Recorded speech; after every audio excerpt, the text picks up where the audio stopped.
Welcome to our channel, ladies and gentlemen. Yesterday, there was drama within the UDA party when the deputy president attempted to effect some changes within the UDA Nairobi County Assembly leadership without consulting the Nairobi governor, Johnson Sakaja. Rigathi Gachagua had lined MCAs who are working very closely with him to replace the former leadership that are working very closely with Johnson Sakaja. When Cleopas Malala, who is the Secretary General, announced the changes, all the UDA supporters were really shocked at what was really happening. And the new team immediately swung into action, announcing the following. Unlike our predecessors who chose to pursue personal interests, we promise our members and Nairobians in general that we shall push these agendas. The UDA party has played its part, and therefore I want to call upon the Speaker to play his part and ensure that the communication is formalized and by conveying the same to the plenary as soon as possible, because Nairobians cannot wait to be served. After that announcement, it only took a few hours and the hosted team stormed the UDA headquarters and confronted Malala with these facts. Not wait to be served better. Change of leadership actually has a word vote. There was no voting, there was no consultation, and we are saying that we are not in agreement. The allegations that have been leveled against the current leadership are petty, they are false. We even have other signatures that have been forged. You cannot have Mheshimiwa signing PN. You know, we need authenticity of these signatures. We have affidavits with us. Personally, myself, I've had 2 invitations by very senior members of the UDA government, my bosses, somewhere in Karen. They have invited me twice and asked me to start a battlefront for Governor Johnson Sakaja for undisclosed reasons. They are just stamping that once they are done with us, they will start the process of impeaching the governor. Malala was actually equally shocked at what was happening because he realized he did not really scrutinize the wrangle between the two camps, and he was forced to swallow humble pie. Instead, he changed his tune and announced that the status quo would remain, and instead he announced that he had convened a crisis meeting on Thursday to try and iron out these differences. I have done a letter which has already been delivered to the County Assembly to call for a meeting of all elected members of County Assembly here at the Secretariat on Thursday at 10 a.m. I have also invited other officials of the party, because this matter seems to be bigger than just the few of us. In this video, ladies and gentlemen, I want us to look at the forces behind the UDA drama and what exactly it means to the UDA. Before I do this, allow me to request you to subscribe to our channel and click the notification bell. You can also like and share our videos. To those who support us, I really want to take this opportunity to say thank you for your continued support. This wrangles and attempted coup is about the UDA upcoming grassroots elections. Ever since William Ruto announced that the UDA will be conducting their grassroots elections on 9th December, there has emerged 2 camps. One camp supporting William Ruto and the other camp supporting Rigathi Gachagua. Their first bone of contention is the date of the elections, because those who are supporting William Ruto are saying that the time is now to conduct those elections. But those who are around Rigathi Gachagua are saying that the elections have come too soon and they want the grassroots elections to be pushed. And it is because they feel that William Ruto has already crafted a plan to take over the leadership, because he wants all those who follow him to be elected. And Rigathi Gachagua team feels that they should also be given time to craft their team. If there is one thing that Rigathi Gachagua does not want to allow, is to allow William Ruto to take UDA for himself. He also wants to be represented at the high table. And he knows very well that he must start with Nairobi. Already, I understand that Johnson Sakaja is going for the top seat. He will be a co-deputy party leader with Rigathi Gachagua.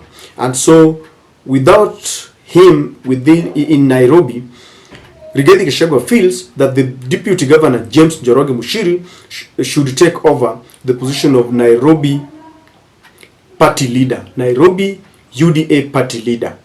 And of course, down the line, he has aligned those who are going to take several positions.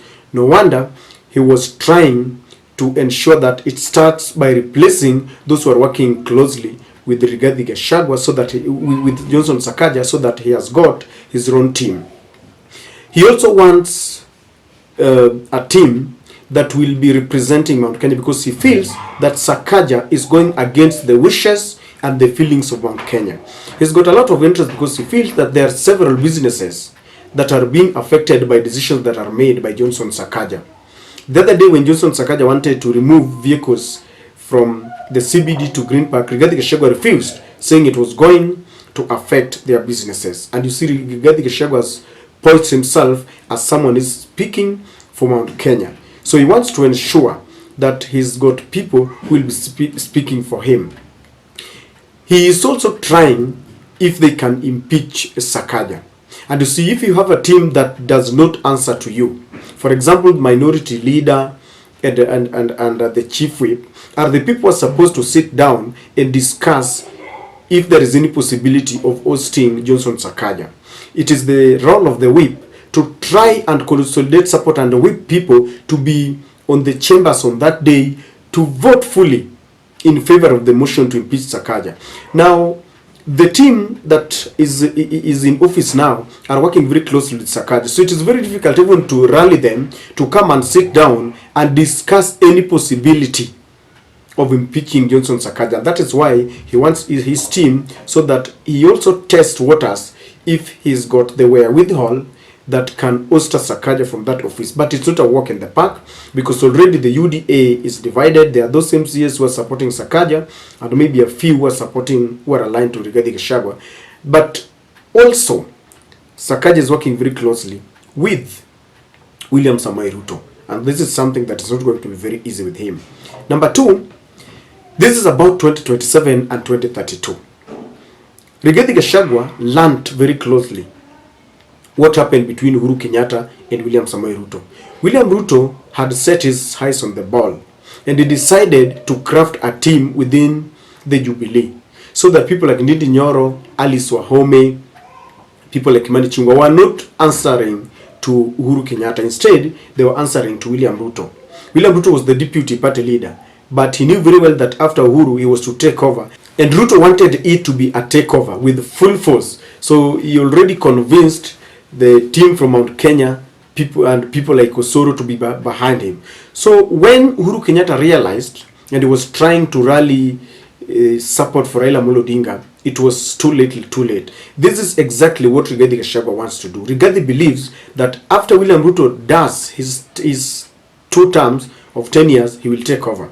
And he does not want to wait to begin the campaigns after Ruto is over. He wants to craft a new team that will be behind him, that will be answerable to him. So there will be 2 camps, one answering to William Ruto, another answering to Rigathi Gachagua. Exactly what happened during the Jubilee, and it must start with Nairobi. He also believes that when the time comes that he wants to take over, he wants to ensure that he is the president, if at all that will be the scenario. He will be the president, and is also in charge of the Nairobi gubernatorial position, because as Mount Kenya, they believe that they've got a lot of interest in Nairobi. In fact, it's really infuriating them that Sakaja is not from Mount Kenya. Rigathi Gachagua simply believes that the kind of businesses that they operate in Nairobi only befits one of their own to be in charge of Nairobi. And so he wants to ensure that comes 2027 or 2032, they will have someone of their own. He's also crafting a team so that should there be any differences, the way Ruto and Uhuru Kenyatta began reading from different pages, and William Ruto claims that he was pushed to the periphery, Rigathi Gachagua wants to ensure that if at all such a thing will happen, he will have his own people. He will not, walk out as an orphan. because William Ruto, after showing defiance to Uhuru Kenyatta, decided to walk away, and he walked away with a very big team, UDA, and they started winning, by election every, here and there. And that is exactly what Rigathi Gachagua is trying to do. I don't know whether he's got the powers and the charisma to craft a team the way William Ruto did, but he is within his right. He's trying to find his own space within the UDA so that it's also represented at the high table, because he believes that when things are being decided on the table, he should be there. And it can only happen if you have your own team. Nairobi is at the heart of every presidential candidate, and that is exactly what Rigathi Gachagua is trying to do. It is also about the young leadership within the UDA. Experts believe that after William Ruto has done his term, there will be a very big problem between the young Turks and the old guards. There will be a bit of a rift, because they will be fighting for positions. I want you to imagine somebody like Johnson Sakaja, who has been a senator for 2 terms and a governor. If he does his 2 terms and he still has political ambitions, where will you take him? He will start looking for maybe being a deputy leader, being a prime minister, or maybe just trying to arrange himself to become the president of Kenya. And Rigathi Gachagua understands that it is not only Sakaja. People like Osoro Silvanus, Cleopas Malala, people like Didmas Baraza, Murkomen. There are a young leadership in UDA that will really be a thorn in the flesh to Rigathi Gachagua. Because after Ruto does his 2 terms, Rigathi Gachagua will want to take over. The young leadership will also tell them, no, it is our time to do this. And that is why he's got a lot of problems with Johnson Sakaja. Already, salt is being added to injury, because I believe the UDA wants to have 2 co-deputy party leaders. So in the elections, Rigathi might be elected as a deputy party leader, and Johnson Sakaja will also be elected as a party leader. What that will mean is that when decisions are being made, Rigathi and Johnson Sakaja must agree, because they will have equal rights as deputy party leaders. He knows very well that Sakaja is being prepared to checkmate him as far as the leadership of the UDA party is concerned, because William Ruto knows very well that Rigathi Gachagua is as crafty as he is. I have a feeling that William Ruto made a mistake when the UDA was subjected to voting and give Ruto who will deputize him. I understand that Rigathi Gachagua was defeated, and the first person was Kithure Kindiki, and of course it is rumored that Ruto had a soft spot for Ndindi Nyoro. But he allowed Rigathi Gachagua to bully his way, and he was picked as a deputy party leader or as the running mate. And Rigathi Gachagua has tasted the trappings of power. It will not be very easy to take that mist from his mouth, like a cat that has grabbed meat and you want to take it from it. It will be very, very difficult. And Rigathi Gachagua, from the way he's conducting his politics, his eyes are already on the ball. The other day, he met the Mount Kenya businessmen. He's already preaching unity around him, so that when you want to go to central Kenya or Mount Kenya, you pass through him. This is going to be very difficult. And Rigathi Gachagua knows very well that for him to maneuver, he must suppress the young leadership. That's why he has got a lot of a bone. He's got some bone to chew with Rigathi Gachagua. Last but not least, I believe that Rigathi Gachagua is showing defiance to William Ruto. William Ruto has done several things that does not please him. Giving morals to Musalia Mudavadi, pushing to enact officially the office of a prime minister, trying to woo the sons of Mulembe. You remember Ikonga was given the position of a deputy of DPP. William Ruto is taking development projects to other regions, and Rigathi does not want this.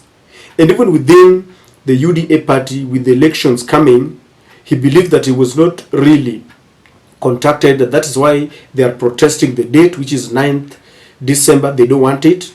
The other day, when William Ruto was outside the country, Rigathi Gachagua stormed the UDA party's headquarters, and he held a meeting. He wanted to be incorporated in the planning of the election. So he's showing defiance, just telling William Ruto that he's not happy. He has done that before. When William Ruto was in Nyanza, he refused to go to Nyanza that Nyanza Tower until William Ruto convened a very urgent cabinet meeting that Rigathi attended at Kisumu State Lodge, and you could see the body language.